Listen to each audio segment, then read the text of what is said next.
As some try to create chaos on earth in line with their dark plans, goodness does not lay idle.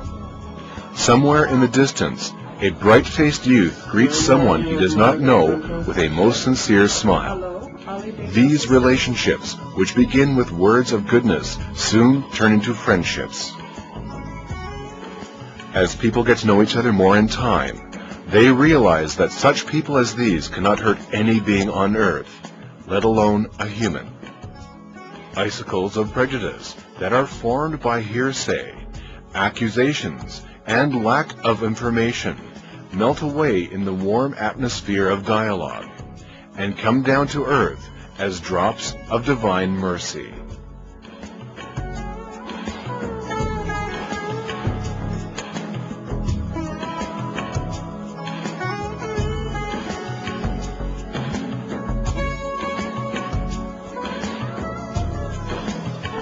I think through that, the stereotypes that were there have melted. Some of the stereotypes were about the place of women in Islam. I think many Americans now understand what the head covering means, that it's not meant to be a form of oppression or a hiding of women, but it has to do with modesty. I think there certainly have been stereotypes about Muslims all being Arab, and I think many people now understand that there are Muslims in many parts of the world and with different ethnic backgrounds. I often tell my students that ignorance and fear go together, that we fear what we don't know and we don't understand. And it begins with ignorance, and ignorance creates fear, and out of fear we react in violence. And so there's a real correlation with the fear and ignorance and violence, and we have to start, if we want to overcome violence and conflicts in the world, I think we have to start by overcoming the ignorance that exists among different cultures. And the dialogue opens up the humanism of people, and when we see each other eye to eye, there's no need to fear people, because the fear is all based on perceptions and not the eye-to-eye, and not on eye-to-eye interactions. So I am absolutely convinced that building friendship and dialogue is the key to overcoming difficulties, and we can't wait for the politicians. I believe that we as the people need to undertake these dialogues. And I think this, again, is such an important thing for us all to do, to be able to discuss, to be able to learn and to grow through talking with other people, enriching our own ideas with those of others. So I think that the work that the Boston Dialogue Foundation has set out to do is, again, very important, very valuable, both for the Muslim community and for the surrounding community, the larger community. Evil wants to set the world on fire, and it tries to abuse the most lucid atmosphere of faith as it does this. Islam and all other Abrahamic religions, however, urge their devoted followers to first stay away from evil, and to be good, do good. Islam, which has become the target of extensive provocation, expresses itself to the world through dialogue.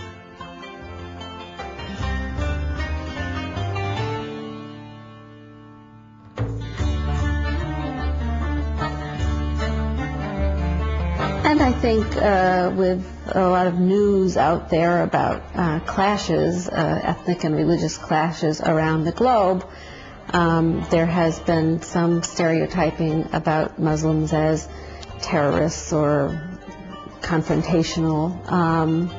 And I think as people have come to learn about Islam, they've learned that, as in any other group, there are good and bad people. There are good and bad Muslims, there are good and bad Catholics, Jews, Hindus, Sikhs, and I think that people are much less likely to generalize now about Muslims and more open to learning about the different groups of Muslims in the world and the different individuals in any one country.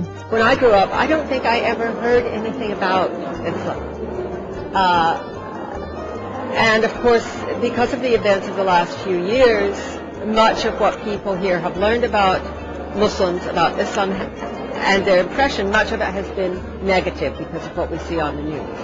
However, I think that because of outreach programs like Boston Dialog and just the goodwill and the good people who are in the Muslim community, Americans are slowly becoming more acquainted with the beauty of Islam, with the goodness that is in the people and the goodness that is in the religion, in the Quran and Hadith. When we came together, there were a lot of people in one room. A lot of people in our congregation wanted to learn about Islam,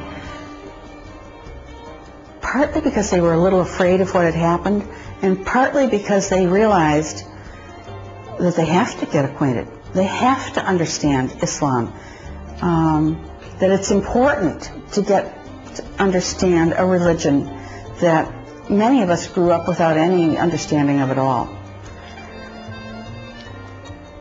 So in that first meeting, we had a chance to, first we broke up into small groups and had all of the Unitarian Universalists were in one end and all of the Muslims were in another part of the room, and we each thought of things that we were afraid that other people thought about us, and we made a list. And things that we didn't know if they thought we were bad or not, but just things, prejudices that we thought other people had about Unitarian Universalists or about Muslims. And then we shared the list with each other, and we got to speak from our hearts about what really matters to us about our faith. If you've been in dialogue, you can't say anything general about all Muslims are this or all Muslims are that. You can talk about the 5 pillars of faith. You can say certain things about the religion and what the core concepts and beliefs are. But when you start talking about people, you have to know that person. You can't say that they are all one way or another. And similarly about Christians, similarly about Jews.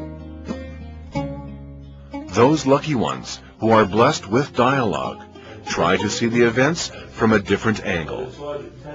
They begin to see the reality behind what happens, rather than just what is on the surface.